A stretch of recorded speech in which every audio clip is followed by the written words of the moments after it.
And in this video, we're going to be talking about the filtration of the new Otter Creek Aquatics garage fish room. I'm hoping this is going to help you to where if you're going to be building a fish room or you just want to set up filtration for multiple tanks, then this will give you some guidance on where you need to be. So let's go ahead and dive in.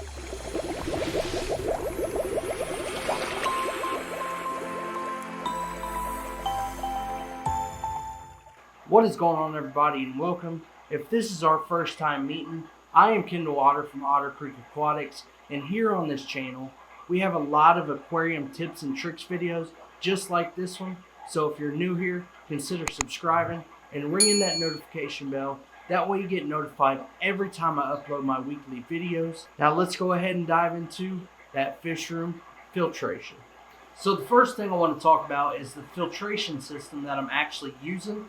And then I want to go back and talk about the old filtration that I used in the old fish room. That way you guys can see how much of an upgrade I've actually made. So here in this new fish room, I'm using a Gemco linear piston air pump. This is the LPH80. And I'll just throw a picture up here. This is from Gemco, and this is the current price of the LPH80.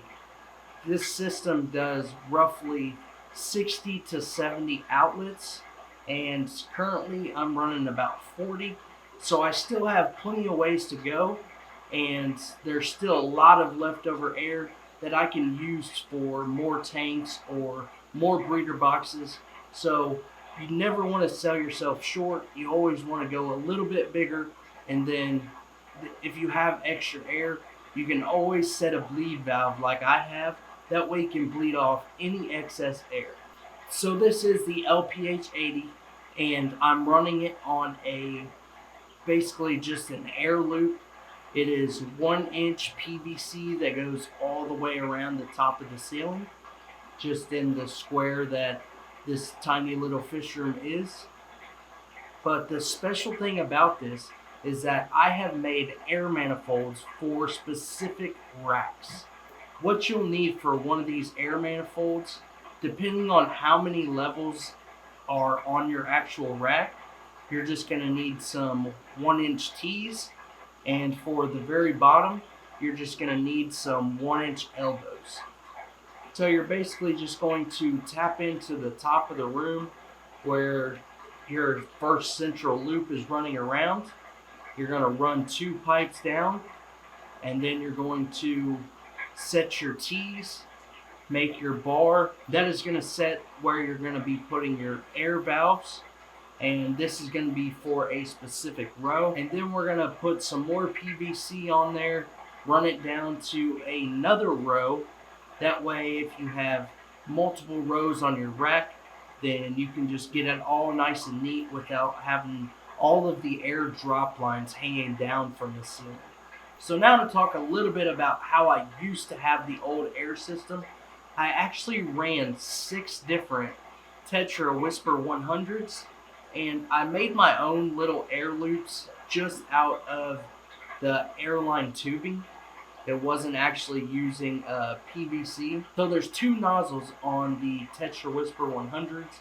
I would put airline tubing on both sides, and I would take one of those little 4 or 5 by manifolds for airline tubing, hook it in both ends, and then I would just run each individual tank off of those individual airline connections. So it worked pretty effectively, except for when one of the airlines came loose, because I actually had the air pumps hidden underneath the racks. So when that happened, I wasn't actually able to get under there and get it fixed without moving 4 separate tanks. So that became a huge hassle. Now that I have this big linear piston air pump, I got it up in the ceiling and out of the way. That way if anything were to ever go wrong, I just grab my step stool, climb up, get it fixed, and go about my business. So it's really nice just having it up out of the way and easily accessible for if anything were to happen. So another type of filtration that I used to use in the old fish room is hang-on back filters. And I actually love this type of filtration, and if it was cost effective and up to me, I would run hang-on back filters for every single one of these tanks rather than sponge filters, because I think it does a much better job of mechanical filtration. So you are able to get a lot of more detritus and stuff off the substrate when using a hang-on back filter. I think the water movement is much better than using a sponge filter. The water actually flows through the tank rather than just creating bubbles and surface agitation. I think it gives much more better current. So there's definitely some great benefits to hang on back filters. So if you're only running a couple tanks, I would definitely consider getting individual hang on back filters to run those tanks rather than setting up an air loop system where you're going to be running sponge filters. So when it comes to the actual sponge filters that I'm running in each aquarium, it actually differs a little bit. So I use these small dual sponge filters on the 10-gallon breeding rack, and I've kind of been transitioning to the little bit bigger ones. That way I can just move a little bit more water in these tanks, because I've been noticing quite a bit of algae and stuff on my gravel where I'm not getting enough water movement throughout the tank, and I'm definitely not doing enough gravel vacuum. So I've been working through that.